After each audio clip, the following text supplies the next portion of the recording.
Seward's Diary, 30th of October, 7 a.m. We are near Galatz now, and I may not have time to write later. Sunrise this morning was anxiously looked for by us all. Knowing of the increasing difficulty of procuring the hypnotic trance, Van Helsing began his passes earlier than usual. They produced no effect, however, until the regular time, when she yielded with a still greater difficulty only a minute before the sun rose. The professor lost no time in his questioning. Her answer came with equal quickness. All is dark. I hear water swirling by, level with my ears, and the creaking of wood on wood. Cattle low, far off. There is another sound, a queer one, like...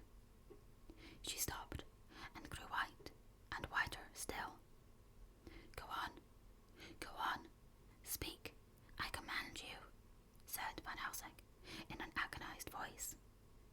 At the same time, there was despair in his eyes, for the risen sun was reddening even Mrs. Harker's pale face. She opened her eyes, and we all started, as she said, sweetly, and seemingly with the utmost unconcern. Oh, Professor, why ask me to do what you know I can't?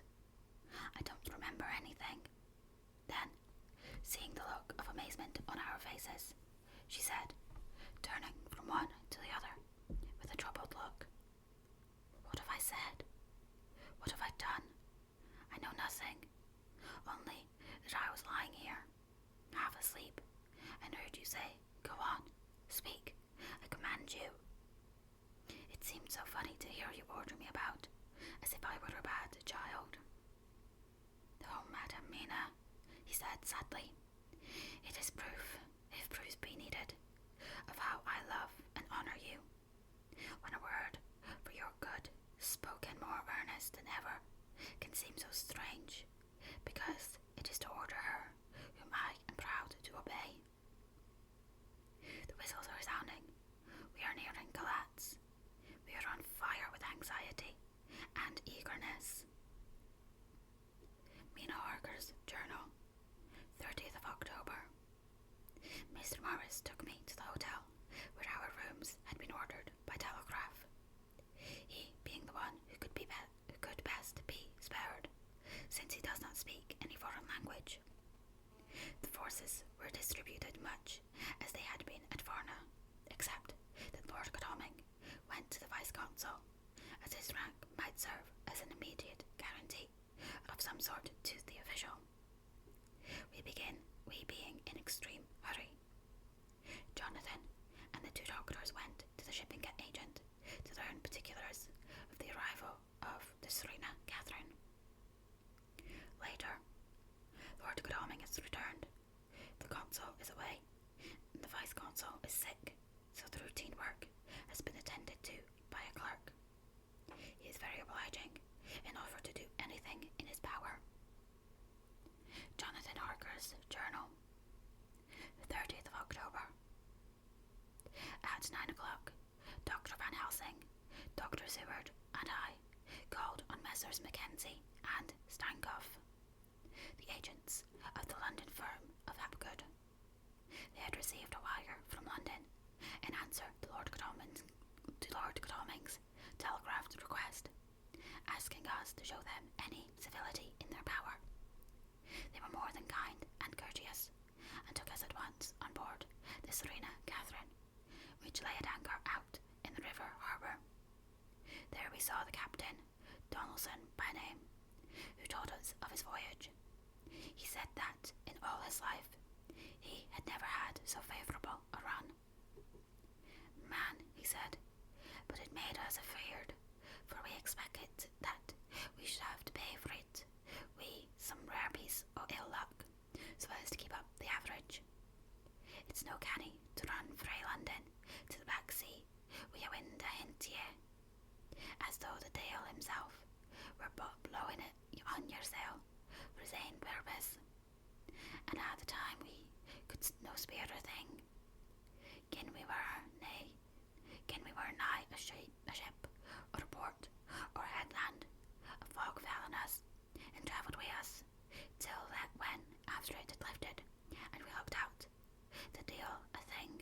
sea. We ran by Gibraltar without being able to signal, and till we came to the Dardanelles and had to wait to get our permit to pass. We never were within hail of aught. At first, I inclined to slack off sail and beat about till the fog was lifted. But whilst I thought that if the deal was minded to get us into the Black Sea quick, he was like to do it, whether we would or no.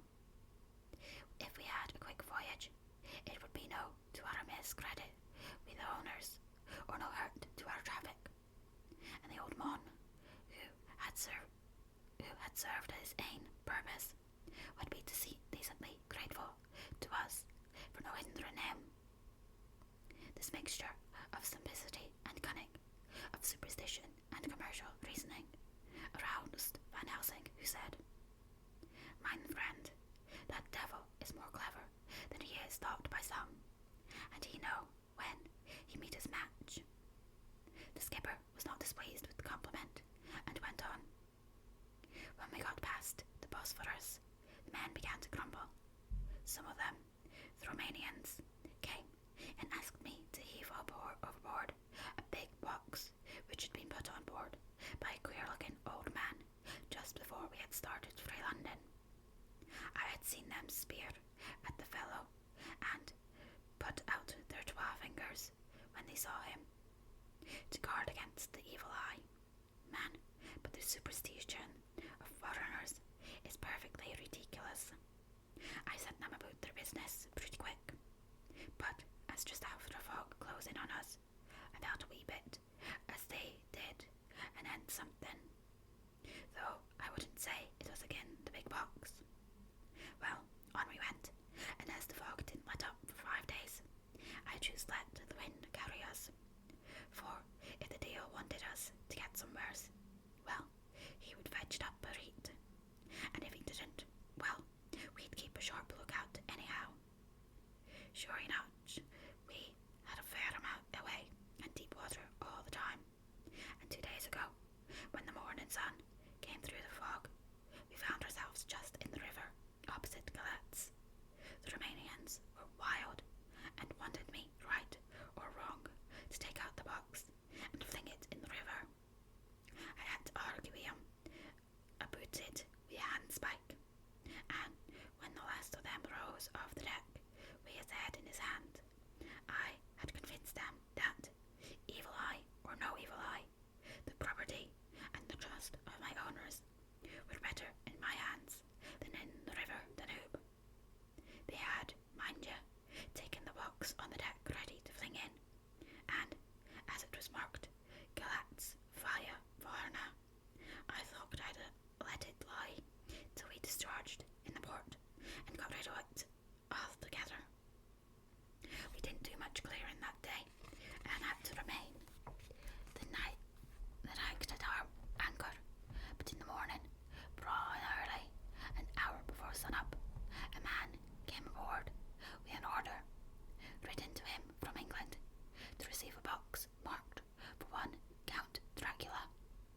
Sure enough, the matter was one ready to his hand. He had his papers a read, and glad I was to be rid of the damn thing, for I was beginning myself to feel uneasy at it. If the deal did have any luggage aboard the ship, I'm thinking it was nae other than that same. What was the name of the man who took it? Asked Dr. Van Helsing, with restrained eagerness. I'll be telling you quick, he answered, and stepping down to his cabin, produced a receipt signalled Emmanuel Hidelsheim. Bergen Strasse 16 was the address. We found out that this was all the captain knew, so with thanks we came away. We found Hidelsheim in his office, a Hebrew of rather the Adelphi theatre type, with a nose like a sheep and a fez. His arguments were pointed, with specie, we doing the punctuation, and with little bargaining he told us what he knew. This turned out to be simple but important. He had received a letter from Mr. Deville of London, telling him to receive, if possible before sunrise, so as to avoid customs, a box which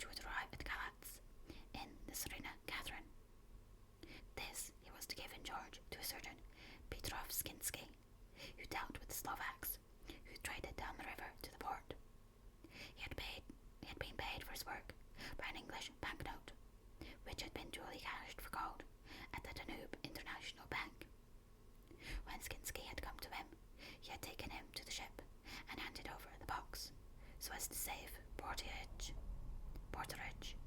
That was all he knew. We then sought for Skinsky, but were unable to find him. One of his neighbours, who did not seem to bear him any affection, said that he had gone away 2 days before, no one knew whither.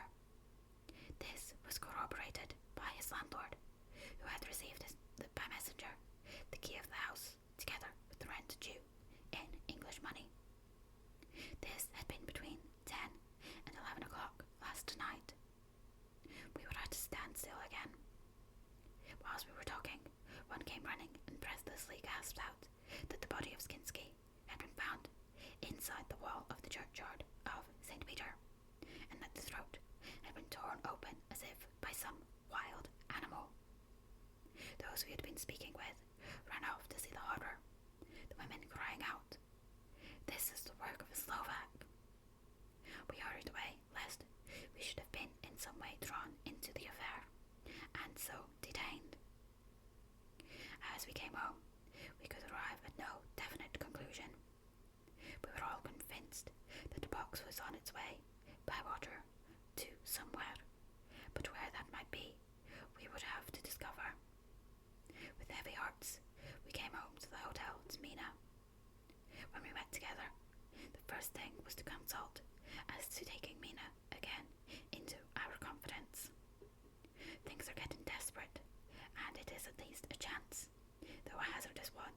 As a preliminary step, I was released from my promise to her. Mina Harker's journal, 30th of October, evening. They were so tired and worn out and dispirited that there was nothing to be done till they had some rest. So I asked them all to lie down for half an hour, whilst I should enter everything up to the moment. I feel so grateful to the man who invented the traveller's typewriter, and to Mr. Morris for getting this one for me. I should have felt quite astray doing the work if I had to write with a pen. It is all done. Poor, dear Jonathan. What he must have suffered. What must he be suffering now? He lies on the sofa, hardly seeming to breathe, and his whole body appears in collapse. His brows are knit, his face is drawn with pain. Poor fellow. Maybe he is thinking, and I can see his face all wrinkled up with the concentration of his thoughts. Oh, if I could only help at all. I shall do what I can. I have asked Dr. Van Helsing, and he has got me all the papers that I have not yet seen. Whilst they are resting, I shall go over all carefully, and perhaps I may arrive at some conclusion. I shall try to follow the professor's example, and think without prejudice on the facts before me. I do believe that, under God's providence, I have made a discovery. I shall get the maps and look over them. I am more than ever sure that I am right. My new conclusion is ready, so I shall get our party together and read it. They can judge it. It is well to be accurate, and every minute is precious. Mina Harker's memorandum, entered in her journal. Ground of inquiry. Count Dracula's problem is to get back to his own place. A. He must be brought back by someone. This is evident, for had he power to move himself as he wished, he could go either as man, or wolf, or bat, or in some other way. He evidently fears discovery or interference in the state of helplessness in which he must be, confined as he is, between dawn and sunset, in his wooden box. B. How is he to be taken? Here, a process of exclusions may help us. By road, by rail, by water. 1. By road. There are endless difficulties, especially in leaving the city. X. There are people, and people are curious and investigate. A hint, a surmise, a doubt as to what might be in the box would destroy him. Why? There are, or there may be, customs and octroi officers to pass. C. pursuers might follow. This is his highest fear, and in order to prevent his being betrayed, he has repelled, so far as he can, even his victim, me. 2. By rail. There is no one in charge of the box. It would have to take its chance of being delayed, and delay would be fatal with enemies on the track. True, he might escape at night, but what would he be if left in a strange place with no refuge that he could fly to? This is not what he intends, and he does not mean to risk it. 3. By water. Here is the safest way, in one respect, but with most danger in another. On the water he is powerless, except at night. Even then he can only summon a fog, and storm, and snow, and his wolves. But were he wrecked, the living water would engulf him, helpless, and he would indeed be lost. He could have the vessel drive to land, but if it were unfriendly land, wherein he was not free to move, his position would still be desperate. We know from the record that he was on the water, so what we have to do is ascertain what water. The first thing is to realize exactly what he has done as yet. We may then get a light on what his later task is to be. Firstly, we must differentiate between what he did in London as part of his general plan of action, when he was pressed for moments and had to arrange as best he could. Secondly, we must see, as well as we can surmise it from the facts we know of, what he has done here. As to the first, he evidently intended to arrive at Galatz and send invoice to Varna to deceive us, lest we should ascertain his means of exit from England. His immediate and sole purpose, then, was to escape. The proof of this is the letter of instructions sent to Emmanuel Hildesheim to clear and take away the box before sunrise. There is also the instruction of Petrov Skinsky. These we must only guess at, but there must have been some letter or message since Skinsky came to Hildesheim. That, so far, his plans were successful, we know. The Serena Catherine made a phenomenally quick journey, so much so that Captain Donaldson's suspicions were aroused, but his superstition united with canines played the Count's game for him, and he ran with his favouring wind through fogs and all till he brought up blindfolded at Galatz. That the Count's arrangements were well made has been proved. Hildesheim cleared the box, took it off, and gave it to Skinsky. Skinsky took it, and here we lost the trail. We only know that the box is somewhere on the water, moving along. The customs and the octroi, if there be any, have been avoided. Now we come to what the Count must have done after his arrival on land at Galatz. The box was given to Skinsky before sunrise. At sunrise, the Count could appear in his own form. Here we ask why Skinsky was chosen at all to aid in the work. In my husband's diary, Skinsky is mentioned as dealing with the Slovaks who strayed down the river to the port, and the man's remark that the murder was the work of a Slovak showed the general feeling against his class. The Count wanted isolation. My surmise is this, that in London the Count decided to get back to his castle by water as the most safe and secret way. He was brought from the castle by Szgany, and probably they delivered their cargo to Slovaks, who took the boxes to Varna, for there they were shipped for London. Thus, the Count had knowledge of the persons who could arrange this service. When the box was on land, before sunrise or after sunset, he came out from his box, met Skinsky, and instructed him what to do as to arranging the carriage of the box up some river. When this was done, he knew that all was in train. He blotted out his traces, as he thought, by murdering his agent. I have examined the map, and find that the river most suitable for the Slovaks to have ascended is either the Pruth or the Sreth.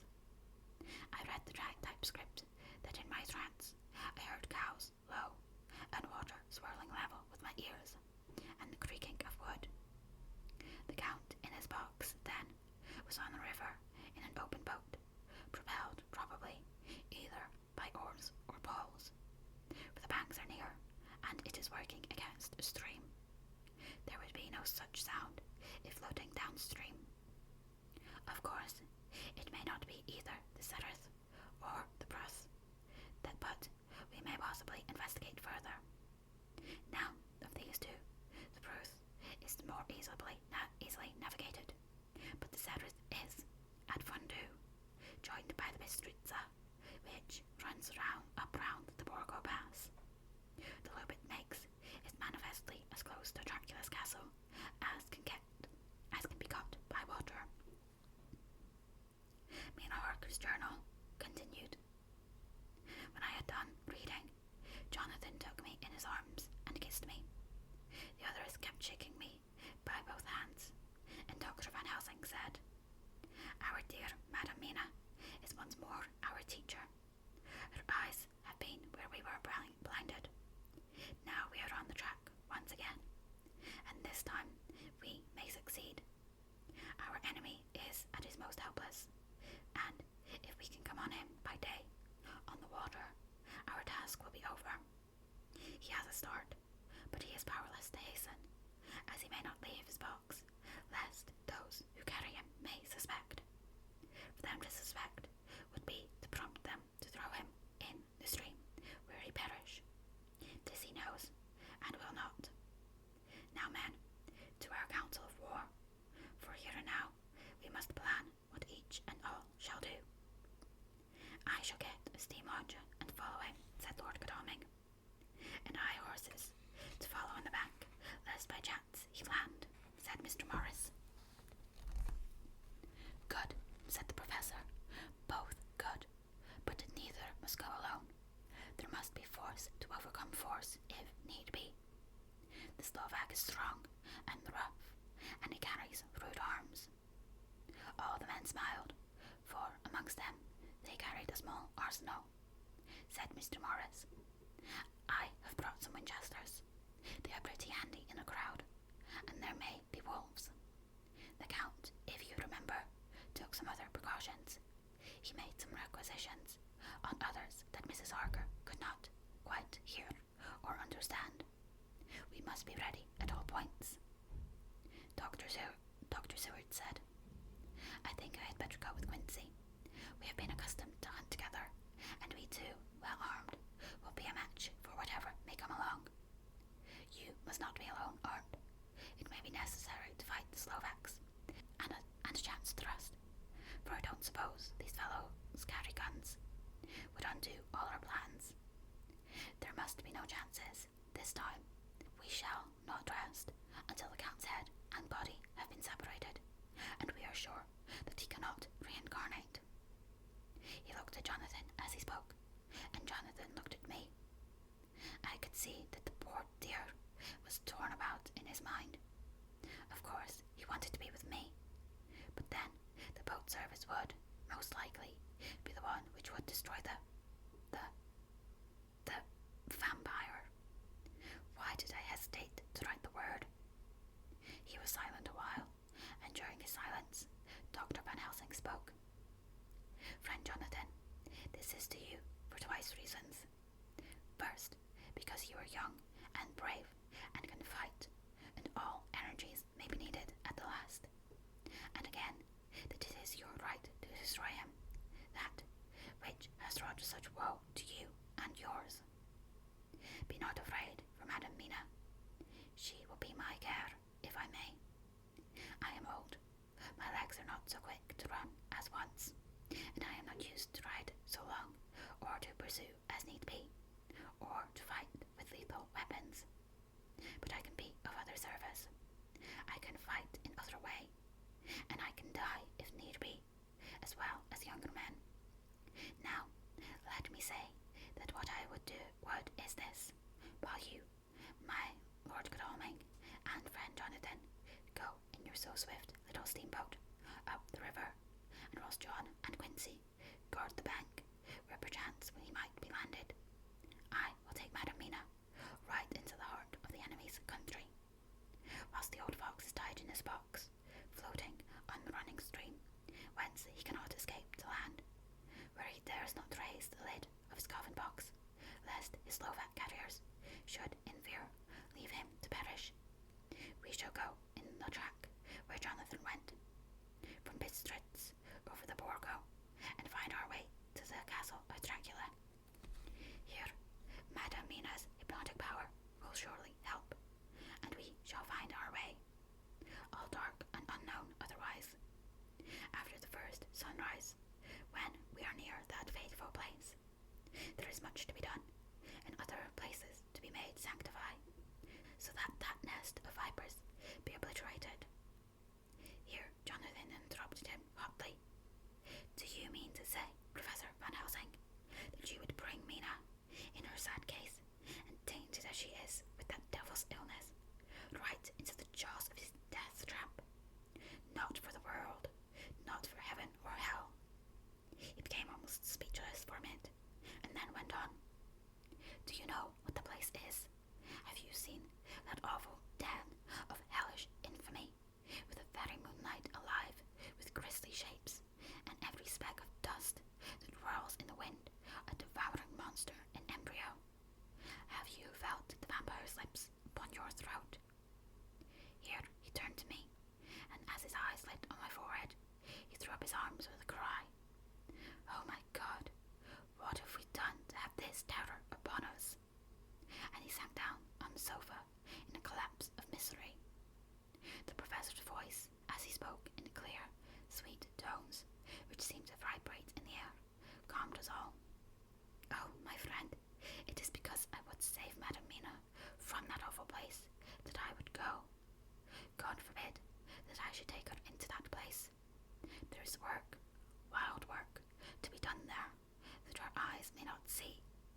We men here, all save Jonathan, have seen with our own eyes what is to be done before that place can be purified. Remember that we are in terrible straits. If the Count escape us this time, and he is strong and subtle and cunning, he may choose to sleep him for a century, and then in time, our dear one, he took my hand, would come to him to keep him company, and would be as those others that you, Jonathan, saw. You have told us of their gloating lips. You heard the ribald laugh as they clutched the moving bag that the Count threw to them. You shudder, and may well it be. Forgive me that I make you so much pain, but it is necessary. My friend, is it not a dire need for the which I am giving possibly my life? If it were that anyone went into that place to stay, it is I who would have to go to keep them company. Do as you will, said Jonathan, with a sob that shook him all over. We are in the hands of God. Later. Oh, it did me good to see the way that these brave men worked. How can women help loving men when they are so earnest and so true and so brave? And too, it made me think of the wonderful power of money. What can it not do when it is properly applied, and what might it do when basely used? I felt so thankful that Lord Godalming is rich, and that both he and Mr. Morris, who also has plenty of money, are willing to spend it so freely. For if they did not, our little expedition could not start, either so promptly or so well equipped, as it will within another hour. It is not 3 hours since it was arranged what each part of us was to do, and now Lord Godalming and Jonathan have a lovely steam launch, with steam up ready to start at a moment's notice. Dr. Seward and Mr. Morris have half a dozen good horses, well appointed. We have all the maps and appliances of various kinds that can be had. Professor Van Helsing and I are to leave by the 11:40 train tonight for Veresti, where we are to get a carriage to drive to the Borgo Pass. We are bringing